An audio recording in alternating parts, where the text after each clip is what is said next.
तो देखिए अब यहाँ 6th नंबर क्वेश्चन है ये एपी का। तो इसको आपको कैसे बनाना है, सबसे पहले क्वेश्चन देख लीजिए क्या वो कह रहा है। यहाँ क्वेश्चन में कह रहा है चेक वेदर, चेक करिए कि -150 जो है क्या इस एपी में आएगा। ये एपी आप देख सकते हैं, आप यहाँ डॉट डॉट डॉट लगा हुआ है, यानी कि ये एपी आगे तक जाएगा, इन्फिनिट तक जाएगा। तो इस इन्फिनिट जाने के इस एपी में क्या कहीं बीच में ये भी आएगा -150, क्योंकि आप देख रहे हैं कि ये घटते हुए जा रहा है, तो यानी कि माइनस में तो जाएगा, माइनस में जाएगा यानी कि माइनस आ सकता है। तो आपको चेक करना है कि ये आएगा नहीं, ये जो टर्म है ये इस एपी में आएगा या नहीं आएगा। तो कैसे चेक करेंगे आप, सबसे पहले आपको इस टाइप का क्वेश्चन मिला था पहले भी, जिसमें आपको बताना था कि क्या तो उसमें आपको बताना था कि अगर ऐसा कोई टर्म लिखा हुआ है तो ये कितने नंबर पे आएगा।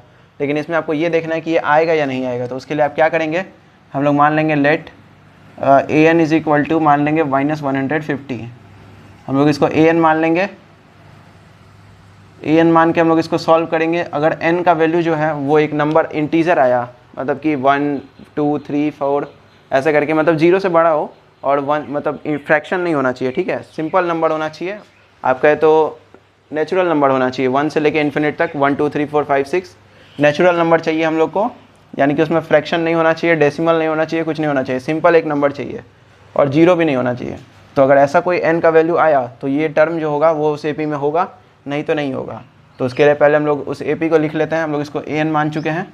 तो एपी क्या है हमारे पास 11 8 5 2 डॉट डॉट डॉट, ठीक है, ये एपी है। तो इसमें आप a क्या है, a हमारे पास है 11 और d क्या है 8 - 11, ये कितना हो जाएगा 3 हो जाएगा। 11 में से 8 घटाएंगे तो 11 में से 8 सब्ट्रैक्ट करिएगा तो हो जाएगा 3, और साइन किसका लगेगा, माइनस का।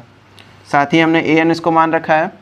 तो an का फॉर्मूला आपको पता है क्या होता है, a + n - 1 × d, ये किसका वैल्यू होता है, an का, ठीक है। a + n - 1 × d किसका वैल्यू होता है, an का। अब देखिए a के जगह पे आप रख दीजिए 11 + n - 1, d के जगह पे रख दीजिए -3, और an का वैल्यू हमने मान रखा है -150।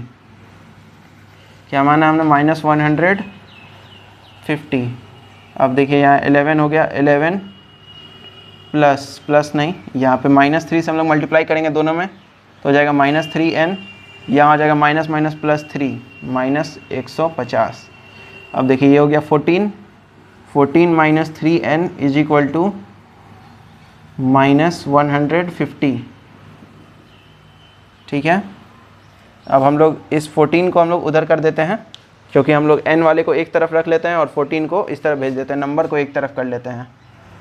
तो क्या हो जाएगा, इधर बच जाएगा -3n और इधर हो गया -150, पहले से था -150 पहले से था, और हम लोग 14 उधर गया तो -14 हो जाएगा, क्योंकि इधर प्लस में था। तो ये अगर इक्वल टू के उस तरफ जाएगा तो क्या बन जाएगा, माइनस में।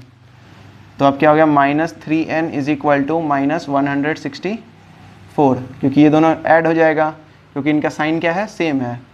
अब आप देखिए यहाँ पे n का वैल्यू यहाँ से आप निकाल सकते हैं, -164 बाई -3, माइनस से माइनस कैंसिल हो गया। अब 3 से ये कटेगा, 3 से 5 टाइम्स में जाएगा 15 और 14, तो ये 3 से तो कट नहीं रहा है। अब डिवाइड करके यहाँ देख सकते हैं 164, 5 टाइम्स देखिए 15 हो गया, यहाँ 1 बचेगा 4, यहाँ देखिए आपके पास क्या बच रहा है, 2 रिमाइंडर बच रहा है। यहाँ पे ये 2 नीचे बच रहा है, यानी कि ये पूरा इसको डिवाइड नहीं दे रहा है। अगर रिमाइंडर कुछ बच रहा है तो ये कैसे लिखेंगे आप, इसको आपको इंटीजर में लिखना बताया गया था, उसमें आपको क्या करना होता है, सबसे पहले इसको आगे लिखना होता है। यहाँ जो भी क्वेश्चन है इसको आप आगे लिख लीजिए, जो रिमाइंडर आ रहा है वो ऊपर, और जो यहाँ पे जो जिससे आप डिवाइड दे रहे हैं उसको आप कहाँ लिखते हैं, नीचे। अब बताइए ये आपका n का वैल्यू हो सकता है, n का वैल्यू ऐसा हो सकता है, ऐसा 54 होल 2/3, या फिर आप ऐसा 164/3 नहीं हो सकता है, क्योंकि n कैसा होना चाहिए, 1 2 3 4 सिंपल, जिसका आप वैल्यू यहाँ रखें और उसमें 1 घटा के सीधा आंसर लाएं। तो n का वैल्यू कभी भी फ्रैक्शन में नहीं हो सकता है। तो since n not equal to 164/3, ये ऐसा फ्रैक्शन में नहीं हो सकता, क्योंकि फ्रैक्शन में n नहीं होगा, क्योंकि n जो है वो क्या है, एक नेचुरल नंबर है, और नेचुरल नंबर 1 से लेके इन्फिनिट तक होता है, लेकिन उसमें फ्रैक्शन और डेसिमल नहीं लगता है।